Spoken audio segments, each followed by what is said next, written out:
విద్య ఒక ముత్యం. దాని విలువను గుర్తించిన వారే విజయాన్ని సాధిస్తారు.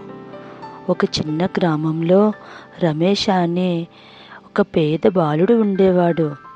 అతనికి విద్య అంటే చాలా ఇష్టం. కానీ తన తండ్రికి స్కూల్ ఫీజు కట్టడానికి ధనం లేదు. అయినప్పటికీ రమేష్ విద్య కోసం కష్టపడుతూ పాత పుస్తకాలను చదువుతూ ముందుకు సాగేవాడు. ఒకరోజు ఒక పెద్ద వ్యాపారి గ్రామానికి వచ్చి అందరికీ ఒక ప్యాకెట్ ఇచ్చాడు. అందులో రాళ్ళు మరియు చిన్న ముత్యం ఉండేవి. చాలామంది ఆ ముత్యాన్ని చూడకుండా రాళ్ళు అనుకుని వదిలేసి వెళ్ళిపోయారు. కానీ రమేష్ ఆ ముత్యాన్ని తీసుకుని తన ఉపాధ్యాయుడి వద్దకు వెళ్ళాడు. గురువు చిరునవ్వుతో, ఈ ముత్యం చాలా విలువైనది, కానీ చాలామంది దీని విలువను గుర్తించలేదు.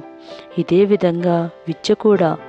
చాలామంది దాని విలువను అర్థం చేసుకోరు. కానీ నీకు అర్థమైంది కాబట్టి నువ్వు విజయం సాధిస్తావు. అతను ఆ ముత్యాన్ని అమ్మి తన చదువు కొనసాగించాడు. చివరకు అతను పెద్ద అధికారి అయ్యాడు.